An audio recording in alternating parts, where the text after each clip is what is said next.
Ayat ini menjelaskan bahwa Allah Subhanahu wa taala memposisikan mereka-mereka yang berilmu itu. Di sini disebutkan syahidallah annahu la ilaha illa huwa wal malaikatu wa ulul ilm. Allah menyatakan tidak ada Tuhan yang patut disembah kecuali hanya Dialah Allah Subhanahu wa taala, dan malaikat pun bersaksi, dan mereka-mereka yang berilmu. Jadi mereka-mereka yang berilmu itu yang paling tinggi para rasul, para anbiya, kemudian para ulama, asal mengamalkan ilmunya. Kemudian umumul nas, umumul mukminin, orang-orang yang awam. Jadi beramal itulah yang sangat mendasar. Walaupun punya ilmu yang sedikit, tapi kalau tidak diamalkan juga bahaya. Saya ceritakan dua peristiwa ini. Dua-dua ini terjadi, yang menyaksikan adalah orang yang profesinya itu memandikan jenazah. Profesinya udah puluhan tahun dia. Ya, suatu saat ada jenazah seorang wanita, ibu-ibu ya. Sudah datang di tempat. Biasa itu kalau di tempat pemakaman itu di situ ada tempat memandikan jenazah juga.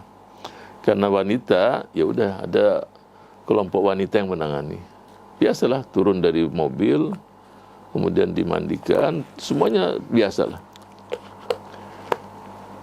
Setelah selesai dimandikan, para wanita tadi yang memandikan jenazah menanyakan mana anak-anaknya. Mungkin ada yang mau ketemu, melihat ibunya sebelum dikafani. Sudah dikumpulkan anak-anaknya, melihat semua ibunya, ya biasalah begitu kan, sebelum diikat semuanya. Setelah itu dibawa. Ketika mau dimasukkan ke liang lahat tadi, itu jenazah nggak bisa bergerak. Mungkin jarak dari kuburan hanya beberapa meter, nggak bisa. Diangkat itu sampai 5, 10, 20 orang nggak bergerak juga. Bayangkan, itu 20 orang tuh mobil bisa dibalik. Ini nggak bergerak. Si orang tadi melihat ada yang lain ini udah. Oh mungkin di bawahnya ada yang ketali, nggak ada, namanya kafan biasa. Ya udah akhirnya mereka baca Quran, baca ayat-ayat, mudah-mudahan Allah mudahkan. Kan nggak mungkin jenazah dilempar begitu, dilempar juga susah, berat sekali. Kita dibacakan ayat-ayat Quran, di situ agak ringan, bisa bergerak. Tapi ketika diangkat di atas kubur begitu, itu yang ngangkat beberapa orang nggak kuat, lepas tuh jatuh ke bawah. Coba. Bahkan dia mengatakan kalau seseorang itu hidup, jatuh itu mati itu. Ya sudah, digeser di liang lahat, dipaskan pun setengah mati. Akhirnya sudah dekat, sudahlah apa ada yang mau dikubur, sudah nggak bisa lagi bergerak di dalam tuh, dipas-paskan nggak bisa. Si anak tadi mengatakan sama si biasa memandikan jenazah, saya mau melihat ibu saya dulu. Lihat ibu saya, artinya tadi kan sudah, enggak, saya mau, ya udah, kamu sendirilah di bawah. Ketika dia lihat, dia teriak itu, suaranya itu mungkin satu kuburan dengar semua, pemakaman itu. Dan dia keluar, ya karena banyak orang di situ, pokoknya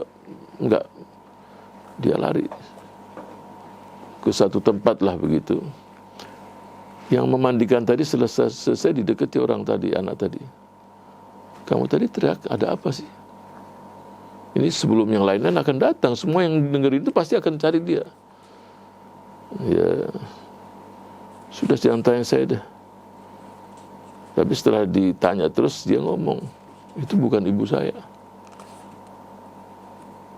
Yang saya lihat itu bukan ibu saya. Ngomongnya gitu aja dia. Ya udah. Selang beberapa bulan ketemu lagi sama si orang tadi. Si anak tadi sudah, Masya Allah, sudah di masjid, soleh sudah. Ya berubahlah dari saat itu. Terus dia ngomong sama si orang tadi, saya udah berapa bulan ini saya akan cerita. Dia katakan, sebetulnya yang saya lihat itu juga ibu, cuma berubah semuanya, wajahnya tidak seperti ibu saya lagi. Apa sebabnya? fahiya la tusalli, dia tidak sholat selama hidupnya. Jadi al-qadr al-wajib, sesuatu yang wajib, tahu cara sholat, kalau nggak sholat juga bahaya.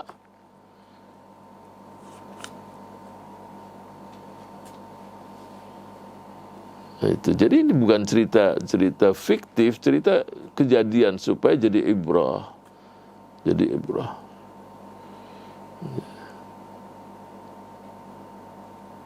Nah, yang kedua, ini kan ibu ya. Yang kedua anak muda, umur belum sampai 20 tahun. Sama juga. Itu memandikannya aja, na'udzubillah. Ketika memandikan tuh wajah udah mulai berubah. Yang tadinya kulitnya mungkin kekuning-kuningan, begitu agak putih sedikit, itu semakin dimandikan semakin warnanya berubah. Na'udzubillah. Semakin hitam. Dan terakhir di tubuhnya itu keluar semua binatang-binatang yang medis pun nggak tahu binatang dari mana ini. Dan na'udzubillah meninggalnya pun ya hadis saya orang kejadian tabrakan juga. Sampai yang di kuburan yang memandikan pun lari, nggak kuat baunya. Ada yang mengatakan sudah pakai sorban berapa kali, pakai kamama, pakai masker, tetap juga masih bau juga. Apa ujung-ujungnya? Tidak sholat. Dan berbuat na'udzubillah macam-macam maksiat sudah. Maksiat zina, maksiat ini, maksiat sodomi, udah macam-macam dah. Tidak pernah sholat. Jadi anak pamannya menceritakan ini nggak pernah sholat.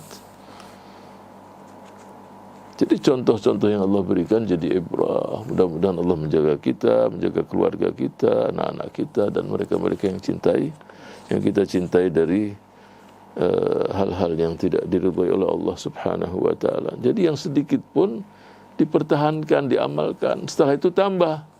Jangan yang sedikit tadi yang wajib tidak diamalkan, tidak dilaksanakan, terus nambah sana sini. Akhirnya juga menjadi ilmu na'udzubillah yang tidak bermanfaat. Allahumma zidna ilman nafi'an itu yang paling penting. Qul hal yastawil ladzina ya'lamun wal ladzina, apakah sama mereka-mereka yang mengerti, yang berilmu dan mereka yang tidak berilmu? Pasti tidak sama. Yarfa'illahu alladzina amanu minkum wal ladzina utul ilma darajat. Niscaya Allah akan angkat mereka-mereka yang beriman di antara kamu dan mereka-mereka yang berilmu darajat. Jadi yang beriman sama yang berilmu pasti lebih tinggi mereka-mereka yang berilmu.